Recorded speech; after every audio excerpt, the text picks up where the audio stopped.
আসলে এই ৬ জনের জীবনী থেকে একটা একটা করে শিক্ষা আমরা মনে রাখার চেষ্টা করি, তাহলে জীবন উজালা হয়ে যাবে। কয়টা করে শিক্ষা? হাজার আলাইহিস সালাম, ওনার জীবনী থেকে শিক্ষা হচ্ছে তাওয়াক্কুল আলাল্লাহ, বিপদে আপদে সবসময় ভরসা কার উপর? আমাইয়াতাওয়াক্কাল আলাল্লাহি ফাহুয়া হাসবু, যে ব্যক্তি আল্লাহর উপর ভালো করে তাওয়াক্কুল করে একমাত্র আল্লাহই তার জন্য যথেষ্ট হয়ে যায়। সুবহানাল্লাহ, সুবহানাল্লাহ পড়ছেন? পড়েন সুবহানাল্লাহ। হাজার আলাইহিস সালাম, ওনার জীবনী থেকে শিক্ষা হচ্ছে আল্লাহর উপর তাওয়াক্কুল। সাইয়েদনা ইব্রাহিম আলাইহিস সালাম সাইয়্যিদাতুনা হাজারকে নিয়ে, দুধের বাচ্চা ইসমাইলকে নিয়ে মক্কার মরুজমিনের মাঝখানে রেখে আসলেন। মানুষ নাই, প্রাণী নাই, খাওয়ার পানি নাই, কোনো পশু পাখি নাই, আকাশের পাখিও নাই, কেউ নাই, একটা মাত্র পানির মশক। একটা মশকের ভেতরে সামান্য কিছু পানি। দুধের বাচ্চা ইসমাইলকে নিয়ে সাইয়্যিদাতুনা হাজার দাঁড়িয়ে রইলেন। কোনো কথা না বলে বিবি আর বাচ্চাকে রেখে চলে যাচ্ছেন। চোখের পানি ছেড়ে সাইয়্যিদাতুনা হাজার ডেকে বললেন, ইব্রাহিম একটু দাঁড়াও। কথা নাই, বার্তা নাই, কিছুই বললা না। কি আমার অপরাধ? কেন এই ধুধুমরু প্রান্তরে আমাকে দুধের বাচ্চাটারে রেখে গেলা? শুধু একটা কথাই জানতে চাইবো, এই যে আমাদেরকে রেখে পাষণ্ডের মতো তুমি চলে যাও, এটা কি তোমার নিজের ইচ্ছায় নাকি আল্লাহর ইচ্ছায়? সাইয়েদনা ইব্রাহিম কোনো কথা না বলে শুধু প্রশ্নের উত্তর দিলেন, বললেন আল্লাহর ইচ্ছায়। কার ইচ্ছায়? নবীরা নিজের ইচ্ছায় কিছু করে না, যেটাই করে করে কার ইচ্ছায়? সাইয়্যিদাতুনা হাজার বললেন, ইযান লা ইউদাইয়ুনাল্লাহ, তোমার ইচ্ছায় যদি আমাদেরকে রেখে না যাও, আল্লাহর ইচ্ছায় যদি রেখে যাও, তাহলে আমার ভরসা আছে আল্লাহ আমাদেরকে নষ্ট হতে দিবে না, আল্লাহ আমাদেরকে কোনো কষ্ট দিবে না, আমার আল্লাহই আমার জন্য যথেষ্ট। সুবহানাল্লাহ। আপনারে মায়েরা যারা আছেন, আপনাকে আর আপনার 2 সন্তানকে নিয়ে আপনার স্বামী সিলেটের হাকালুকি হাওরের মাঝখান দিয়ে রেখে আসছে। কি করবেন? পিছনে পিছনে দৌড়াবেন, গালাগালি শুরু করবেন। যদি বলে আল্লাহর ইচ্ছায় তোমারে রেখে গেলাম, জীবনেও মানতে চাবেন না, বলবেন তোরেও বাদ দিলাম, তোর আল্লাহরেও বাদ দিলাম। আছে না নাই? কিন্তু সাইয়্যিদাতুনা হাজার কেমন নারী ছিলেন, একটা টু শব্দ করেন নাই। শুনতেছেন? কেন ইমাজিন, কল্পনা করতে পারেন? ধুধুমরু প্রান্তর, খাওয়ার কিছু নাই, পান করার কিছু নাই, কথা বলার মতো একটা মানুষ নাই, রৌদ্রের তাপ মরুভূমির বালুর উপরে এমন ভাবে পড়ে। সৌদি আরবের মরুভূমি যারা দেখেছেন, প্রচন্ড বালুর মধ্যে চাল রেখে দিলে চালগুলো মুড়ি হয়ে যায়। ওই প্রচন্ড মরুভূমির মধ্যে দাঁড়িয়ে বললেন, যদি আল্লাহর ইচ্ছা হয়, আমার আল্লাহ আমার জন্য যথেষ্ট। ঠিকই আল্লাহ যথেষ্ট হয়েছেন। এই মহিলাকে দিয়ে মক্কা আবাদ হয়েছে। মক্কায় কোনো মানুষ থাকতো না, এখন মক্কায় গেলে জায়গা পাওয়া যায় না। 25 লক্ষ লোক আমরা হজ করেছি এবার। প্রতিদিন 3 লক্ষ 4 লক্ষ মসজিদুল হারাম একসাথে জামাত। জুমার নামাজের দিন 5 লক্ষ 7 লক্ষ 10 লক্ষ হয়ে যায়। এতগুলো মানুষ আগে ছিল না। সব হলো সাইয়্যিদাতুনা হাজারের ইমানের ফসল। সুবহানাল্লাহ। এই নারী এখানে থাকলেন আল্লাহর উপর ভরসা করে, ইমানের পরীক্ষা দিতে লাগলেন। একদিনের ব্যবধানে খাওয়ার পানির মশকের পানি শেষ।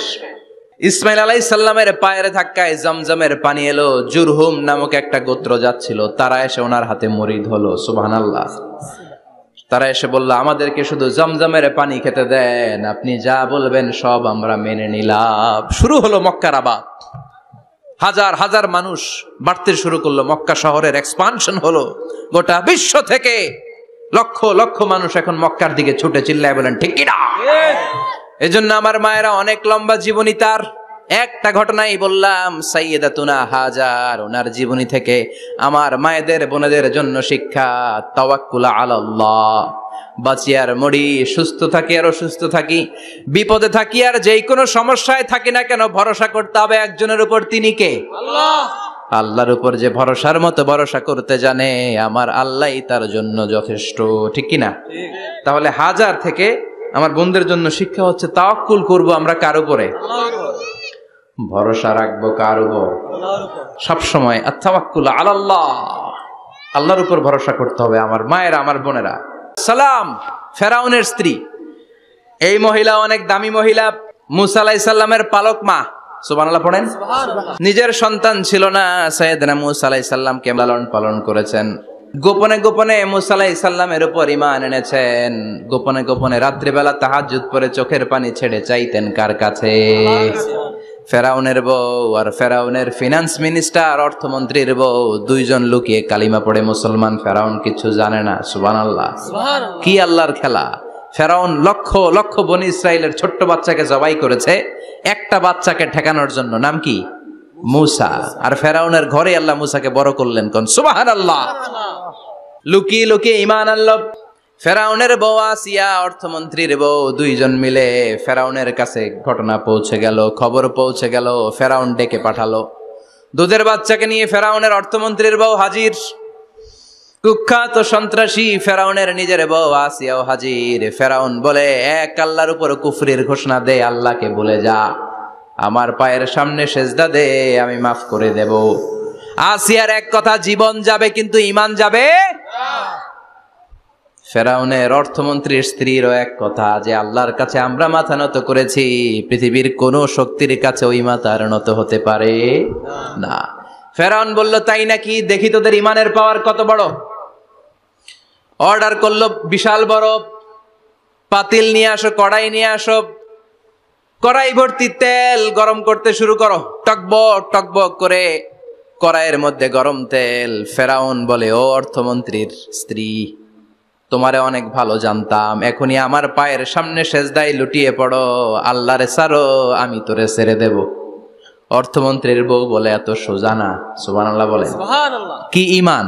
ঈমানের পথে অবিচল থেকে আমার মরণ যেন হয়, তোমারই কাছে মিনতি আমার, তোমারই কাছে মিনতি আমার, মহামহিম দয়াময়, ঈমানের পথে অবিচল থেকে আমার মরণ যেন হয়। পড়েন আমিন। আবার পড়েন আমিন। এক কথা, আল্লাহর সামনে মাথা নত করেছি, কারো সামনে করব না। ফেরাউন অর্ডার দিল, এই মহিলার দুধের বাচ্চাটারে টান দিয়ে আন, টকবক তেলের মধ্যে, কড়াইয়ের মধ্যে গরম তেলের মধ্যে ছেড়ে দে। মায়ের চোখের সামনে দুধের বাচ্চাকে গরম তেলের মধ্যে ছাড়ে। হিসাবটা কি সহজ নাকি? কথা বলেন। চিৎকার দিয়ে মা কেঁদে ওঠে, ছেড়ে দাও। ফেরাউনের নির্দয় অন্তরে দয়া হয় না। দুধের বাচ্চাটারে তেলের মধ্যে ছেড়ে দেওয়ার পরে মুহূর্তের মধ্যে ছেলেটা রোস্ট হয়ে যায়। কিন্তু ছেলেটা হাত উঁচু করে ডেকে বলে, মা ভয় পেও না, তোমরা দেখো টকবগে কড়াইয়ের ভেতরে তেল, আসলে মা এটা আগুন না, এটা জান্নাতের বাগান। ও মা, ফেরাউনের দিকে তাকাস না রে মা, আমার মতো দৌড় দিয়ে তেলের মধ্যে ঝাঁপ দে। আল্লাহু আকবার। ফেরাউনের অর্থমন্ত্রীর বউয়ের ঈমান দ্বিগুণ হয়ে যায়, 3 গুণ হয়ে যায়। সে বলে, ফেরাউন, গোটা পৃথিবীটারে এক পাশে করতে পারবি, কিন্তু আমার মাথাটা তোর পায়ের সামনে নোয়াতে পারবি? ফেরাউনের অর্থমন্ত্রীর ওই স্ত্রীকে বাচ্চার পরে ওই তেলের মধ্যে ঢেলে দেওয়া হলো। ওই মহিলাটাও রোস্ট হয়ে যায়। বাকি রইল ফেরাউনের বউ আসিয়া। কি নাম? আসিয়া কিন্তু দৃশ্যটা দেখেছে, চাক্ষুষ মৃত্যু দেখেছে দুইজনের। ফেরাউন বলে, আসিয়া, কত অন্তরঙ্গ সম্পর্ক আমাদের, আজীবন কত ভালোবাসা ছিল, কত খুনসুটি ছিল, কিন্তু আমার পায়ের মধ্যে সেজদা দিয়ে প্রমাণ কর তুই আমারে ভালোবাসিস। আসিয়ারও একই কথা, জীবন দিব কিন্তু ঈমান দিব না। ফেরাউন বলল, তোকেও আমি ছাড়বো না, তোকে আমি উলঙ্গ করব। হাজার হাজার মানুষের সামনে আসিয়ার কাপড় টেনে নেওয়া হলো, তক্তার মধ্যে শুইয়ে তক্তার মধ্যে হাতে পায়ে পেরেক মারা হলো। হাতের এই পাশ দিয়ে পেরেক ঢুকে ওই পাশ দিয়ে বেরোয়, তক্তার এ পাশ দিয়ে ঢুকে ও পাশ দিয়ে বেরোয়, ফিনকি দিয়ে রক্ত বের করে। আসিয়া সহ্য করতে না পেরে ডেকে বলে, আল্লাহ, ফেরাউন থেকে তুমি আমারে বাঁচাও। এই দোয়াটা সূরাতুত তাহরিমে আল্লাহ সরাসরি কোট করেছেন, রব্বিবনিলি ইনদাকা বাইতান ফিল জান্নাহ, ও আল্লাহ মালিক, তোমার পাশে জান্নাতে একটা ঘর বানায়া দিও। এরকম একটা সঙ্গীত আছে না নাই? এই সঙ্গীতটা সরাসরি সূরাতুত তাহরিম আসিয়ার দোয়া থেকে কোট করা হয়েছে। পড়েন সুবহানাল্লাহ। মালিক তুমি জান্নাতে তোমার পাশে আমায় একটি ঘর বানিয়ে দিও, একটি ঘর বানিয়ে দিও সে বিভীষিকাময় মহাদিনে, তোমার প্রতিবেশী করে নিও মালিক তুমি জান্নাতে, তোমার পাশে আমায় একটি ঘর বানিয়ে দিও, একটি ঘর বানিয়ে দিও। আল্লাহু আকবার। সেই ৫,০০০ বছর আগের দোয়া আজও আমরা তাফসীর মাহফিলে গান বানিয়ে বলি। ৫,০০০ বছর আগের কথা আজও আমরা কোরআনের আয়াত হিসেবে পড়ি। আল্লাহু আকবার। কি মাকবুল হয়েছেন মহিলাটা আল্লাহর দরবারে। আল্লাহরে বললেন, আল্লাহ শুধু তোমার ইবাদতের কারণে আজকে আমার এমন দশা উলঙ্গ হওয়া লাগলো, আমার হাতে পায়ে পেরেক ঠোকা হলো, আল্লাহ এখন গরম তেলের মধ্যে ছেড়ে দেয়া হবে, তুমি বাঁচাও।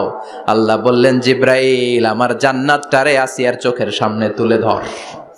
আমার আসিয়া দুনিয়ার বুকে থেকে এই জান্নাত দেখে দেখে আমার মেহমান হয়ে আমার কাছে আসবে। আসিয়াকেও গরম তেলের মধ্যে ফেলে দেয়া হলো। দুনিয়ার বুকে থেকে জান্নাতের নমুনাটা দেখতে দেখতে সাইয়েদাতুনা আসিয়া আল্লাহর কাছে চলে গেলেন। পড়েন আল্লাহু আকবার। এজন্য ঈমানের পথে অবিচল থেকে আমার মরণ যেন হয়। পড়েন আমিন। আমিন। তাহলে আসিয়ার জীবনী থেকে আমার মায়েদের জন্য শিক্ষা হলো, ঈমান ছাড়া যাবে না, বেঈমান হয়ে মরা যাবে না, মাজারে গিয়ে মুশরিকাদের কাতারে নাম তোলা যাবে। ওই মায়েরা ঈমান কেমন করে রক্ষা করবেন?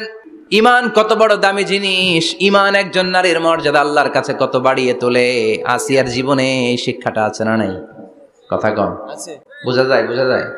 তাহলে প্রথমে জানলাম কার কথা? হাজারের কথা। হাজেরার জীবনী থেকে শিক্ষা ছিল তাওয়াক্কুল করতে হবে একজনের উপর, তিনি কে? আল্লাহ। আসিয়ার জীবনী থেকে আমরা কি শিখলাম? ঈমান রক্ষা করতে হবে। জীবন যাবে, ঈমান যাবে, জীবন যাবে, ঈমান যাবে। ৩ নম্বরে মারিয়াম আলাইহিস সালাম, আজীব একটা মহিলা, স্বামী ছাড়া তার পেটের ভেতরে সন্তান দিয়েছে কে? আল্লাহ। আবার উনার নামে কোরআনে একটা সূরা দিয়েছে কে? আল্লাহ। কি নাম? মারিয়াম। সূরাতু মারিয়াম। কাফ হা ইয়া আইন সাদ, যিকরু রাহমাতি রাব্বিকা আবদাহু যাকারিয়া। আল্লাহু আকবার। কি সুন্দর সূরা, কি অন্তমিল, কি চমৎকার ঘটনার বর্ণনা। উনার নামেও সূরা, উনার ফ্যামিলির নামেও সূরা। উনার আব্বার নাম ইমরান, মায়ের নাম হান্না বিনতে ফাখুজ। উনাদের ফ্যামিলিটা আল্লাহর কাছে এত প্রিয়, আল্লাহর একটা সূরা দিলেন ইমরানের পরিবারের সূরা। কোন সুবহানাল্লাহ। কোরআনের ৩ নাম্বার সূরা, সূরাতু আলে ইমরান। কি নাম? সূরাতু। আবার কোরআনে আল্লাহ ওনাকে বলেছেন সিদ্দিকা, মানে সত্যবাদী নারী। আবার আল্লাহ বলেছেন ওয়ালাইসা যাকারু কাল উনসা, এটা এমন মেয়ে কোন পুরুষ এই মেয়ের মতো হতে পারে? ওনার মা হান্না বললেন, আল্লাহ আমার পেটে ছেলে না মেয়ে আমি জানি না। যখন মারিয়াম পেটে, আল্লাহ ছেলে হোক মেয়ে হোক বাইতুল মুকাদ্দাসের খাদেম হিসেবে তুমি কবুল করে নাও। আমার পেটে যা আছে তোমার জন্য মানত করে দিলাম। কিন্তু ভূমিষ্ঠ করার পরে দেখে মাইয়া, ভূমিষ্ঠ করার পরে দেখে কি? মেয়ে। ভাবছিল ছেলে, ছেলে হইলে খাদেম হবে, এখন মেয়ে। আল্লাহ বলে চিন্তা করো না, সাধারণ মেয়ে না। ওয়ালাইসা যাকারু কাল উনসা, এটা এমন মেয়ে কোন ছেলেরাও এই মেয়ের মতো হতে পারে। এই মেয়েকে দিয়ে দেওয়া হলো Baitul Maqdas, one of the major 3 mosques in Islam. ইসলামের সর্বশ্রেষ্ঠ 3টা মসজিদের একটা। এই বাইতুল মুকাদ্দাসের খাদেমা ছিল উনি। মসজিদ ক্লিন করতো আর ইবাদত করতো, ইবাদতে মশগুল হয়ে থাকতো, পাগল পাড়া হয়ে থাকতো, চক্ষু বন্ধ করে আল্লাহর কথা স্মরণ করত। মর্যাদা আল্লাহ এত বাড়িয়ে দিলেন, আনসিজনাল যত জান্নাতি ফল সব সামনে এসে হাজির হয়ে যেত।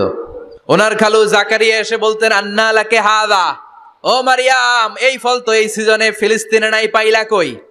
তিনি বলতেন হুয়া মিন ইনদিল্লাহ, রব্বুল আলামিন জান্নাত থেকে ফলের ব্যবস্থা করেছে। কোরআন সাক্ষী, আন্না লাকে হাদা, কোত্থেকে এই ফ্রুট পাইলা? আনসিজনাল, এটা তো এখানে নাই। উনি বললেন হুয়া মিন ইনদিল্লাহ, ইন্নাল্লাহা ইয়ারযুকু মান ইয়াশাউ বিগাইরি হিসাব, আল্লাহ এরকম যারে চায় বিগাইরি হিসাব রিজিক দিয়ে থাকে। সুবহানাল্লাহ বলেন। সব সময় আল্লাহর ইবাদত, সব সময় তাহাজ্জুদ, সব সময় জিকির করতেন লা ইলাহা লা ইলাহা ইল্লাল্লাহু মুহাম্মাদুর রাসূলুল্লাহ। ওনার পুরো জীবনের কোন মুহূর্ত আল্লাহর জিকির থেকে খালি যায় নাই, সব সময় ইবাদতে মশগুল, সব সময় কি। তার মানে মারিয়ামের জীবনী থেকে আমাদের শিক্ষা, আমার মায়েরা বোনেরা ইবাদতে মশগুল থাকতে হবে। কিন্তু দুর্ভাগ্যজনক হলেও সত্যি, আমার বোনেরা জি বাংলা নিয়ে মশগুল থাকে। ওনারা মশগুল থাকে ঠিকই, তবে ইবাদত নিয়ে না। কি নিয়ে? কথা কন। জি বাংলা কি এখনো দেশে চলে? স্টার জলসা এগুলো চলে? কিরণমালা এই সিরিয়ালগুলো চলে?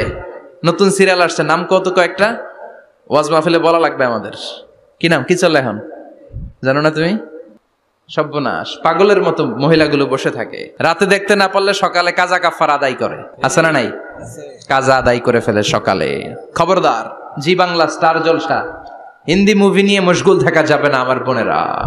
আপনিই পারেন আপনার ফ্যামিলিটারে জান্নাতে ফ্যামিলি বানাতে, আপনিই পারেন পরিবারটারে শান্তিময় করতে। নারী ভালো তো পরিবার ভালো। এজন্য মারিয়াম আলাইহিস সালামের জীবনী থেকে আমার বোনদের জন্য শিক্ষা, ঘরের সব কাজ শেষে অবসর যেই সময়টা পাবো ইবাদতে মশগুল হয়ে যাব, ঠিক কিনা? ইবাদতে মশগুল থাকার দরকার আছে না নাই? তাহলে মারিয়ামের মতো আপনাদের মর্যাদাও বাড়িয়ে দিবে কে? কয়জনের জীবনী গেল, আর বাকি কয়জন শুনবেন? কষ্ট হচ্ছে? এরপরে বিশ্বনবীর প্রথম বউ খাদিজা, কি সুন্দর নাম খাদিজা, বললে ভালো লাগে না? প্রথম নারী যিনি কালিমা পড়ে ইসলাম ধর্ম গ্রহণ করেছেন, আমাদের আম্মা জান, বিশ্বনবীর প্রথম বউ। 25 বছর বিশ্বনবীর সাথে সংসার করেছেন, 3 বছর বিশ্বনবীর সাথে জেল খেটেছেন, শিয়াবে আবি তালেবে। কেমন বউ? জামাইও জেলখানায়, বউ জেলখানায়। বিশ্বনবীর সবগুলো বাচ্চা সন্তান, ছেলে মেয়ে এই মহিলার গর্ভ থেকে এসেছে, একজন ছাড়া, ইব্রাহিম। ইব্রাহিম বিশ্বনবীর আরেক বউ মারিয়ার গর্ভে এসেছে, বাকি সব খাদিজার গর্ভে। যে আমরা ফাতেমা, বিশ্বনবীর কন্যার নাম কি? ফাতেমার মায়ের নাম কি? খাদিজা। সুবহানাল্লাহ। ফাতেমা, রুকাইয়া, উম্মে কুলসুম, জায়নাব, এই 4 জনের মাই খাদিজা। আবার আব্দুল্লাহ, কাসেম, এদের মায়ের নামও খাদিজা। বিশ্বনবী সব সন্তান এসেছে খাদিজার পেট থেকে। বরকত বেশি না কম? বিশ্বনবী ভয় পেলে খাদিজার কাছে গেলে ভয় কেটে যেত, সাহস যোগাতেন, শেল্টার দিতেন, ছাতার মতো মাথার উপরে দাঁড়িয়ে থাকতেন। আল্লাহু আকবার। বিশ্বনবী বলতেন রুজিক তো হুব্বাহা, খাদিজার ভালোবাসা আমার অন্তরে আল্লাহ রিজিক হিসেবে দিয়েছে। আবার বিশ্বনবী বলতেন আল্লাহ যেই কিয়ামতের দিন বন্ধু বন্ধুরে চিনবে না, ভাই ভাইরে চিনবে না, কেউ কাউরে চিনবে না, ওই কঠিন দিনে আমি আমার খাদিজারে যেন ভুলে না যাই, আমার খাদিজারে যেন দেখা মাত্রই চিনতে পারি এটা আমার খাদিজা। খাদিজাকে নিয়ে মা আয়েশা একদিন একটা কটু কথা বলেছিল, ও নবী, কবে আপনার এই বুড়ি মহিলা, বুড়ি বউ খাদিজা ইন্তেকাল করেছে, তারপরে কত সুন্দরী সুন্দরী বউ আমরা এসেছি, আমার ভালো লাগে না? খালি বুড়ির কথা কন কেন? খালি ওই বুড়ির কথা স্মরণ করেন। আমরা আছি, আমাদের দিকে তাকান, আমরা কত সুন্দরী, আমরা কত ভালো। বিশ্বনবী রেগে গেলেন, মা আয়েশাকে এইভাবে ধরলেন। জীবনে কোনোদিন কোন স্ত্রীর গায়ে হাত তোলে নাই, শুধু ওই দিন মা আয়েশাকে এইভাবে ধরেছিলেন আর বলেছিলেন, আয়েশা খবরদার, জীবনে এই কথা বলবা না। আমার খাদিজা আমার বিপদের দিনের সঙ্গিনী, তোমরা আমার সুখের দিনের সঙ্গিনী। তোমরা কেউ আমার সাথে জেল খাটো নাই, খাদিজা আমার সাথে জেল খেটেছে 3 বছর। কয় বছর? 3 বছর। কি মহিলা ছিল! বিশ্বনবীকে সবসময় আগলে রেখেছে, শেল্টার দিয়েছে, প্রতিভক্ত ছিল। খাবার নিয়ে বিশ্বনবীর জন্য এদিক সেদিক যেতেন, বিশ্বনবী না আসলে খেতেন না। বিশ্বনবীকে কলিজার চাইতো বেশি ভালোবাসতো, পতি যা বলবে তাই শুনতো। ও মায়েরা, খাদিজাতুল কুবরার জীবনী থেকে আপনাদের জন্য শিক্ষা হলো পতিভক্তি। কি ভক্তি? এখন পতিভক্তি নাই, আমরা করি নারী ভক্তি। এখন নারী নির্যাতন কমে গেছে বাংলাদেশে, বেড়ে গেছে পুরুষ নির্যাতন। কথা কন। এখন আমরা ভক্তি করা লাগে, আমরা ভক্তি না করলে ঘরে খাওয়ান নাই, এরকম ঝামেলা আছে না নাই? কথা বলেন। আপনাদের নাগাইশের মহিলারা অনেক ভদ্র, নাগাইশের মহিলারা নিশ্চয়ই পতিকে অনেক ভক্তি করে। মায়েরা, বোনেরা, আপনার স্বামী যদি আপনার উপরে নাখোশ থাকে, আপনার ইবাদত আপনাকে বাঁচাতে পারবে না। বিশ্বনবী ফাতেমাকে বললেন, ফাতেমা তুমি বিশ্বনবীর মেয়ে হতে পারো, কিন্তু আলী যদি তোমার উপরে নাখোশ থাকে তোমার সব শেষ, সব শেষ। আবার বিষ্ণু বললেন, আমি যদি এক আল্লাহ ছাড়া কারো সামনে মাথাটা নত করার বিধান দিতাম, এক আল্লাহ ছাড়া যদি কাউকে সেজদা করতে আমি বলতাম, আমি দুনিয়ার সব নারীদের বলতাম স্বামীর পায়ে সেজদা দিয়ে পড়ে থাকো। কি সম্মান আল্লাহ দিলেন স্বামীকে। আপনার জান্নাত আপনার স্বামীর ভেতরেই। স্বামীকে সন্তুষ্ট করেন, স্বামীর আনুগত্য করেন, দেখবেন ফ্যামিলিটা সুন্দর হবে। আর স্বামীরা স্ত্রীদেরকে ভালোবাসেন, স্ত্রীদেরকে ভালোবাসার গল্প শোনাবেন, দামি দামি শাড়ি কিনে দিবেন, তার স্ত্রীর সাথে প্রেম নিবেদন করেন, ভালোবাসা নিবেদন করেন, সংসারটারে শান্তিপূর্ণ করে দিবে কে? তার মানে খাদিজাতুল কুবরার জীবনী থেকে শিক্ষা কি? বললা গেছি কি শিক্ষা? প্রতিভক্তি। কি ভক্তি? স্বামীকে ভক্তি করা লাগবে, তা না হলে জান্নাত নাই। এরপরে বিশ্বনবীর একমাত্র কুমারী বউ নাম কি? আয়েশা। বিশ্বনবী বললেন, উরিতুকি ফিল মানামি সালাসা লায়াল। আয়েশা, বিয়ের আগে তোরে কিন্তু আমি 3 বার স্বপ্নে দেখছিলাম। সুবহানাল্লাহ কইবেন না? সুবহানাল্লাহ। বড্ড খুশি হয়ে গেলেন আয়েশা। এরপরে বললেন, 3 বার স্বপ্ন দেখার পরে তোমার ব্যাপারে মনের মধ্যে কেমন কেমন যেন ভালো লাগে। তারপরে একটা ছোট্ট কাগজের মধ্যে, জান্নাতি কাগজ, রেশমি কাপড়ের মধ্যে তোমার চেহারাটা এনে জিব্রাইল বললেন, দেখেন নবী কেমন লাগে। আমি কইলাম ভালো লাগে। কার মেয়ে? আপনার বন্ধু আবু বকরের মেয়ে, বিয়ে করবেন নাকি? বিশ্বনবী বললেন, ও জিব্রাইল, তুমি যদি ঘটক হও, আল্লাহ যদি হয় কাজী, আমি মুহাম্মদ বিয়েতে রাজি। সুবহানাল্লাহ। সুবহানাল্লাহ পড়েন। সুবহানাল্লাহ। বিয়ে হয়ে গেল, কিন্তু ঘরে দামি ফার্নিচার নাই, টাকা পয়সাও তেমন নাই, কিন্তু আছে খালি সুখ। আছে কি? যেটা টাকা দিয়ে কিনা যায়। টাকা দিয়ে বাড়ি কিনা যায়, গাড়ি কিনা যায়, সুখ কিনা যায় নাকি? টাকা দিয়ে বিছানা কিনা যায়, বালিশ কিনা যায়, ঘুম কিনা যায় নাকি? কথা বলেন। এজন্য সুখ দেয়ার মালিক কে? আল্লাহ। দোকানে সুখ পাওয়া যায়? নাগাইশ বাজারে তো সুখ বেচে না? বেচতে নিয়ে যাইতাম আজকে গাড়িতে করে। সুখ বেচে? কথা কন। সুখ পাওয়া যায় না। সুখ দেয়ার মালিক একজন, তিনি কে? আল্লাহ। মা আয়েশা একমাত্র কুমারী বউ, আদর করে তিনি ডাকতেন হুমায়রা, আবার মাঝে মাঝে ডাকতেন ইয়া আইশু। আয়েশা না, আয়েশু, সংক্ষেপ। এত ভালোবাসতেন মা আয়েশাকে। মা আয়েশা গ্লাসের যেই জায়গা দিয়ে পানি খেতেন, বিশ্বনবী ওই জায়গায় মুখ লাগিয়ে পানি খেত। মা আয়েশা গোশতকে হাড্ডি ফেলে দিলে বিশ্বনবী ওই হাড্ডিটা নিয়ে চষতে শুরু করে দিত। সুবহানাল্লাহ। এক বালতি থেকে পানি নিয়ে দুইজনে গোসল করত। আবার বিশ্বনবী মাঝে মাঝে বায়না ধরতো, মাঝে মাঝে রাগও করতো। সুবহানাল্লাহ কোন। স্বামী স্ত্রীর মধ্যে একটু রাগ আছে না নাই? রাগ থাকলে ওইটারে আবার ভালোবাসায় পরিণত করে দেয় কে? রাগ না থাকলে ভালোবাসা তো ভালোবাসাই না। রাগ থাকতেই হবে, তাইলে ভালোবাসার মর্ম বোঝা যায়। চিল্লায় বলেন ঠিক কিনা? ক্ষুধা না থাকলে খাবারের মর্যাদা বোঝা যায় না। সারাদিন পেট ভরা, খাওয়ার মজা বুঝবেন? ক্ষুধা, প্রচন্ড ক্ষুধা, তৃষ্ণার্ত, লেবুর শরবত পাইলে অমৃতের মতো লাগবে। প্রচন্ড ক্ষুধা, হাজি বিরিয়ানি পাইছেন 1 প্লেট, ইচ্ছে মতো খাবেন, কিন্তু পেট ভর্তি, হাজি বিরিয়ানি খাওয়া যাবে? এজন্য রাগ না থাকলে ভালোবাসা যে কত দামি, ভালোবাসা যে আল্লাহর পক্ষ থেকে কত বড় নেয়ামত বোঝা যায় না। মাঝে মাঝে মা আয়েশা রাগ করতেন।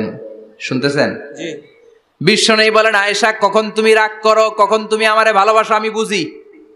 সুবহানাল্লাহ পড়েন। সুবহানাল্লাহ। মা আয়েশা বললেন, কেমনে বোঝেন? বিশ্বনবী বললেন, যখন তুমি রাগ করো তখন নামাজের পরে দোয়ার মধ্যে বলো, ও ইব্রাহিম আলাইহিস সালামের আল্লাহ, আপনি আমার উপর দয়া করেন। তার মানে তুমি রাগ করে আছো, আমার নাম নাও নাই।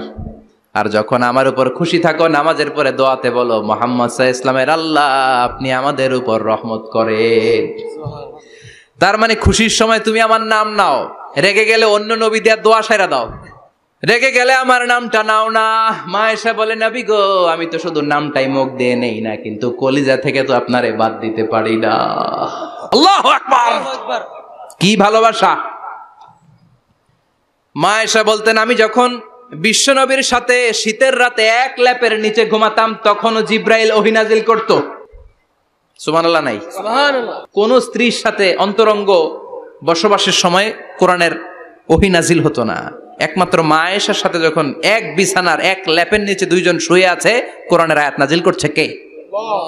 আবার মা আয়েশা বলছেন, আমার কারণে ও মুসলিম উম্মাহ তোমরা তায়াম্মুমের বিধান পেয়েছো। ফাতায়াম্মামু সাঈদান তাইয়্যিবা। মা আয়েশা একটা যুদ্ধে গিয়েছিলেন, যুদ্ধ থেকে ফেরার পথে মা আয়েশার গলার লকেট নাই। মাঝে মাঝে হয় না, মহিলা গলার লকেট পায় না, পুরা বাড়ি আগুন করে ফেলাইছে, লকেট নাই, লয়ে গেল রে, নিয়ে গেল রে, হারাইলাম রে। মা আয়েশার লকেট নাই। লকেট হারানোর পরে মা আয়েশা কান্নাকাটি। বিশ্বনবী বললেন থামো। অনেকক্ষণ থামার পরে লকেট খুঁজে পায় না, সবাই খোঁজাখুঁজি, লকেট কই, লকেট কই, লকেট খুঁজে পায় না। ওদিক দিয়ে মাগরিবের নামাজের সময়ও শেষ, নামাজের সময় শেষ। আর যেই জায়গায় লকেট খোঁজার জন্য থামা হয়েছে ওই জায়গায় আবার পানি নাই, পানি সামনে, পানির দিকেও যেতে পারে না, লকেটও খুঁজে পায় না, নামাজও পড়া যায় না। সব সাহাবীরা মিছিল শুরু করছে, আবু বকর রে ধর, ধর ধর, আবু বকর রে ধর। আবু বকরের মেয়ের কারণে নামাজ আমাদের চলে যাচ্ছে। সাইয়েদনা আবু বকর ঘটনা বেসামাল দেখে আয়েশার কাছে গেল, যে দেখে বিশ্বনবী মা আয়েশার কোলের মধ্যে, ল্যাপের মধ্যে মাথা দিয়ে শুয়ে আছে। রাগের চোটে বুখারীর বর্ণনা, আঙ্গুল নিয়ে মা আয়েশার পেটের মধ্যে দিল এক খোঁচা। লকেট হারাইলি কেন? তোর জন্য বাইরে মিছিল চলে, তোর জন্য বাইরে সব সাহাবারা বলে নামাজ পড়তে হবে, সময় নাই। ও আবু বকর, আপনার মেয়ের কারণে এই কাণ্ড। খাসরা মানে কুমর। আবু বকর মা আয়েশার খাসরাতে এত জোরে গুতা মেরেছেন, মা আয়েশা বললেন এই গুতার কারণে আমি অনেক দূরে চলে যাওয়ার কথা ছিল ব্যথার চোটে, কিন্তু যাই নাই, কারণ কোলে কে? কোলের মধ্যে বিশ্বনবীর মাথা, নড়ে গেলে বিশ্বনবীর ঘুম ভেঙে যাবে, ব্যথাটা হজম করেছি, নড়ি নাই। আল্লাহ তখন আয়াত নাজিল করলেন, ফালাম তাজিদু মাআন ফাতায়াম্মামু সাঈদান তাইয়্যিবা। ও সাহাবারা, মিছিল বন্ধ করো। কোন নারীর বিরুদ্ধে মিছিল করো? এই নারীর সাথে তো বিয়ে আমি সরাসরি বিশ্বনবীর দিয়েছি। যাও, ওজুর জন্য টেনশনে ছিলা, টেনশনের দরকার নাই। আয়েশার কারণে আজকে নতুন করে একটা বিধান দিলাম, আজ থেকে যদি ওজুর পানি না পাওয়া যায়, বালুর মধ্যে 2 হাত বাড়ি মেরে তায়াম্মুম করো, নামাজ পড়ে নাও, কবুল করে নিবে কে? এই মা আয়েশার লকেট হারানোর কারণে তায়াম্মুমের বিধান নাজিল হয়েছে। কোন সুবহানাল্লাহ। মা আয়েশা বলতেন, আমার কোলে মাথা রেখে বিশ্বনবী শেষ নিঃশ্বাস ত্যাগ করেছে, আবার আমার ঘরের মধ্যেই বিশ্বনবীর কবর। সুবহানাল্লাহ। বিশ্বনবীর কবরটা কিন্তু মা আয়েশার ঘরের মধ্যে। এখনো বিশ্বনবীর কবর যেই জায়গায়, এই জায়গায় মা আয়েশার ঘর ছিল। সুবহানাল্লাহ। কোন 2210টি হাদিস বর্ণনা করেছেন। কত? কথা কয় না, 2210টা। ফ্যামিলির হাদিস বর্ণনার জন্য মা আয়েশাকে আল্লাহ তাআলা বিশ্বনবীর ট্যাপ রেকর্ডার বানিয়ে পাঠিয়েছেন। যাই বিশ্বনবী বলতেন ট্যাপ রেকর্ডের মতো রেকর্ড করে সব সাহাবীদের কাছে বর্ণনা করতেন। কত কবিতা উনি নিজে জানতেন, নিজেই জানে না। কত মাসালা যে জানতেন তার কোনো হিসাব নাই। ইলমুল ফারায়েজ, বাপ মরলে ছেলে মেয়ে থাকলে কে কতটুকু সম্পদ পাবে, মা আয়েশার চেয়ে এই বিধান মদিনায় কেউ জানতো না। বিশ্বনবীর ইন্তেকালের পরে সাহাবাদের মধ্যে কোনো মাসালা নিয়ে কনফিউশন হলে সব সাহাবারা আম্মা জান আয়েশার কাছে এসে সলিউশন নিয়ে যেতেন। সুবহানাল্লাহ। কোন বিশ্বনবী যা বলেছেন সব মুখস্থ রেখেছেন, সব জ্ঞানের কথা ছড়িয়ে দিয়েছেন, সব সময় পড়াশোনা করতেন। সুবহানাল্লাহ। তার মানে মা আয়েশার জীবনী থেকে আপনাদের জন্য শিক্ষা হচ্ছে জ্ঞানার্জন, জ্ঞানানুরাগী হতে হবে। কি হতে হবে? জ্ঞানানুরাগী। বুখারীর বঙ্গানুবাদ পাওয়া যায়, কোরআনের বঙ্গানুবাদ পাওয়া যায়, ইসলামিক অনেক ভালো ভালো রাইটারের বই পাওয়া যায়, ঠিক কিনা? এগুলো পড়ার দরকার আছে না নাই? অনেকে বলে হুজুর আমার ছেলেটা মোবাইল ছাড়া কিছু বোঝে না। কি কয়? মোবাইল ছাড়া কিচ্ছু বোঝে না। হুজুর মোবাইল দিলে ঠান্ডা, মোবাইল নিলে কান্দে, এরকম আছে না নাই? এর কারণ হাজব্যান্ড ওয়াইফ দুইটার কাছে সবসময় মোবাইল। কথা কন। বাবার কাছেও মোবাইল, মায়ের কাছেও মোবাইল, তো ছেলে মোবাইলের জন্য কাঁদবে না তো কি করবে? বাবার হাতেও যদি বই থাকে, মায়ের হাতেও যদি বই থাকে, ছেলে মোবাইল চাবে নাকি? ছেলেও চাবে বই, ছেলে চাবে কি? কথা বুঝতে পেরেছেন?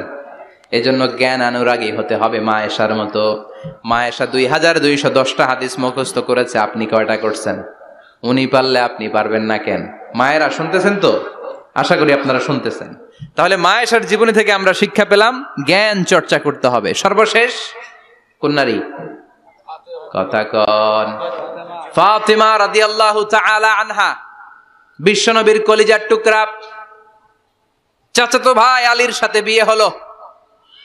আলী যখন প্রস্তাব দিল ফাতেমার কাছে যে বলে, ও ফাতেমা রাজি আছো কিনা? চুপচাপ, কথা কয় না। বিশ্বনবী বুঝলেন রাজি, দুইজনকে বিয়ে পড়িয়ে দিলেন। বিয়ে পড়িয়ে দুইজনকে দাঁড় করিয়ে দিয়ে বিশ্বনবী অজু করলেন।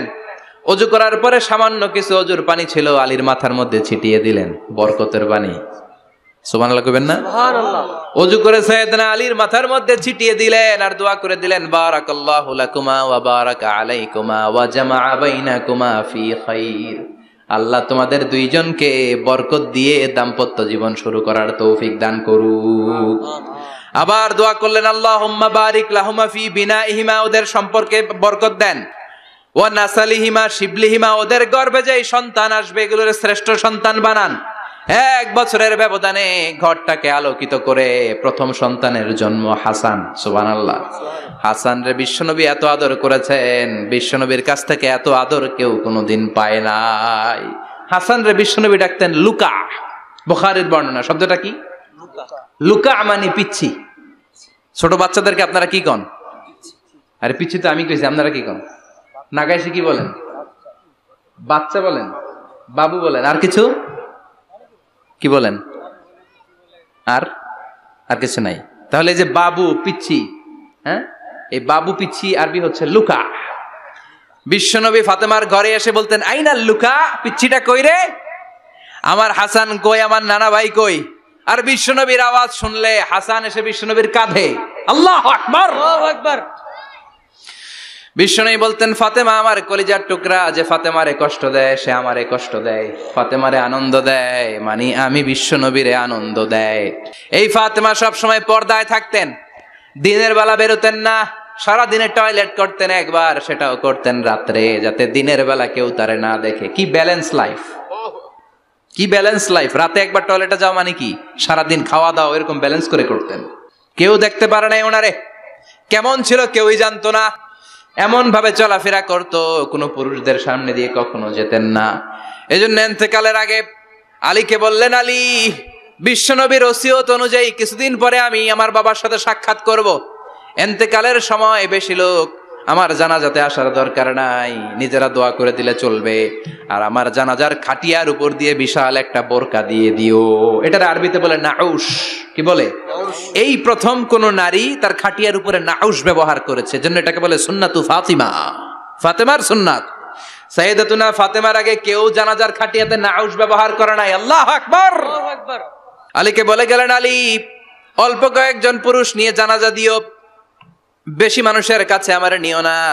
দুনিয়ার বুকে আমি লুকিয়ে লুকিয়ে চলতাম, মরার পরে লুকিয়ে লুকিয়ে আল্লাহর কাছে চলে যেতে চাই, পুরুষদের সামনে আমার নিও না। ও মা, এই ফাতেমার জীবনী থেকে আপনার জন্য শিক্ষা হলো পর্দা। সব সময় পর্দাটা দেহে থাকার দরকার আছে না নাই? রাজি আছেন তো? তাহলে এই 6 জন নারীর জীবনে যদি আমার মায়েরা পরে, আমার মায়েরা বোঝে, ওই মায়েরা বিপদগামী হতে পারে নাকি? হতে পারে। তাহলে 6 জনের আবার রিভাইজ করে চলেন। প্রথমে বললাম কার কথা?